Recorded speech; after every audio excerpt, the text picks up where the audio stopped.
शायद तुम बताओ कैसे एंटर हुई? यार मेरी इंस्पिरेशन, मैं सच्ची बताऊं कि मुस्तनसर हुसैन तारड़ साहब का ना मॉर्निंग शो आता नहीं था। लेकिन तुम तो मेडिकल कर रही थी, तुम्हारा तो कोई, मैं तुम्हारी भी उससे family पहले में की तो- बात कर रही हूँ ना, जब अच्छा, मैं अच्छा, बच्ची अच्छा, थी अच्छा, और अच्छा। स्कूल जाते थे हम 8:15 बजे। हाँ। और एक मखसूस टाइम था जब चाचा जी एक वो दिखाते थे कार्टून। हाँ, कार्टून और ही मिस हम करना। खड़े रहते थे, मैं बस वैन वेट वहाँ करती आई और मेरी माँ चीख रही है और मैं पीछे के अभी चाचा जी ने ना कार्टून लगा देना हाँ। है। तो वो, और लेकिन वो इतनी इस तरह की बात करते थे, क्या वो मॉर्निंग शो लेके चलते थे और किस उफ, तरीके, उफ। तो वो तो खुद ऐसे लोग इंस्टीट्यूशन है, जैसे अभी हम फारूक अंकल का जिक्र कर रहे हैं।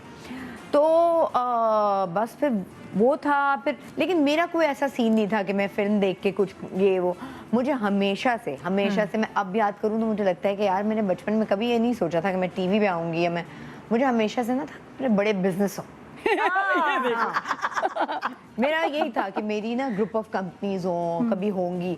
और नहीं था, अब मैं ये सोचती हूँ, मैं वो उस वक्त की बात करूँ, मैं 7-8 साल की बच्ची, और मैं मेरी माँ मोस्टली, चूंकि हमारे घर का सिस्टम ऐसा था कि मेरी अम्मी को काम करना पड़ता था, बिकॉज मेरे 4 बहन भाई सब पढ़ रहे थे और स्कूल में पढ़े थे, चाहिए, और हमारे इस तरह के बैकग्राउंड नहीं था कि कोई बहुत पैसे हों और बड़े, तो मेरी अम्मा की कोई आराम की जिंदगी नहीं थी। वो सुबह एक जॉब करती थी, दोपहर, तो मैं मोस्टली घर में अकेली रहती थी। और पीछे मेरी दादी होती थी। तो वो वाली बच्ची होती है ना जो अकेली रह जाती है, पौधों से बातें करती है और याद याद अल्लाह मियां से बातें करती है, इमेजिनरी फ्रेंड होता है। तो मैं उस वक्त भी सोचा करती थी यार मेरी ग्रुप ऑफ कंपनीज होंगी। और अब मैं कभी सोचती हूँ कि यार मैंने कभी उसके बाद कभी वो चीज याद ही नहीं आई। शायद कबूलियत की घड़ी भी होती, देखो आप जो सोचते हैं वही डर लगता है, मुझे जिटर्स आते हैं, लिटरली मुझे जिटर्स आते हैं कि अल्लाह ताला ऐसी भी चीजें कबूल करता है। ये असल बेसिक्स, ये दी एस्थेटिक क्लिनिक, ये असल नेचुरल, ये शीन, समझ में नहीं आता।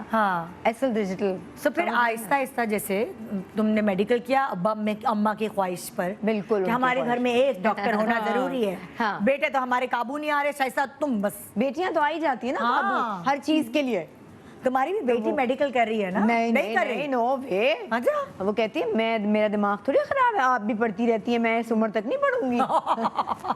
पहले तो बनवाया जाता था ना, मेरे अब्बा को भी बहुत शौक था कि इसने डॉक्टर बनना है। सारे एक जमाना था सबको इंजीनियर और डॉक्टर्स बनाने का ही शौक था, बस बेटियों को डॉक्टर बना दो, बेटों को इंजीनियर बना दो।